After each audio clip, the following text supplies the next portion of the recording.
Rambutan പഴം വിപണിയിലെ താരമായി തുടങ്ങി. തുടക്കത്തിൽ കിലോയ്ക്ക് 250 രൂപ വരെയാണ് വില. ലഭ്യത വർദ്ധിക്കുന്നതോടെ വില കുറഞ്ഞേക്കും. ബഹുഭൂരിപക്ഷം തോട്ടങ്ങളിലും റംബുട്ടാൻ വിളവെടുപ്പിന് പാകമാകുന്നതേയുള്ളൂ. വിളവെടുപ്പ് സീസൺ ആരംഭിച്ചതോടെ റംബുട്ടാൻ പഴം വിപണിയിൽ താരമായി തുടങ്ങി.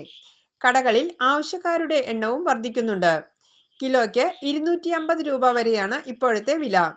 വിപണിയുടെ തുടക്കമായതിനാലാണ് ഉയർന്ന വില. ലഭ്യത വർദ്ധിക്കുന്നതോടെ വില കുറയുമെന്നാണ് വ്യാപാരികൾ പറയുന്നത്. കൂടുതലും വരുന്ന ഇവിടെ വീടുകളിൽ നിന്നാണ്. കൂടുതൽ ബൾക്കായിട്ട് വരുന്ന പുറത്തേക്ക് കയറി പോകണ്ടെങ്കിലും നമുക്ക് ആവശ്യത്തിനുള്ള വെക്കാനായിട്ട് ഇവിടെ കിട്ടുന്നു. കർഷകർ നേരിട്ട് കൊണ്ടേ തരുന്നു. ഒരു 250 രൂപ മുതൽ താഴേക്കാണ് ഇപ്പോൾ വിറ്റുകൊണ്ടിരിക്കുന്നത്. ഇനി കുറച്ചുകൂടെ കഴിയുമ്പോൾ വീണ്ടും വില കുറയാൻ സാധ്യതയുണ്ട്. ബഹുഭൂരിപക്ഷം റംബൂട്ടാൻ തോട്ടങ്ങളിലും പഴത്തിന്റെ വിളവെടുപ്പ് ആരംഭിച്ചിട്ടില്ല. വിളവെടുപ്പ് ആരംഭിക്കുന്നതോടെ വിപണിയിൽ ധാരാളമായി പഴം എത്തും.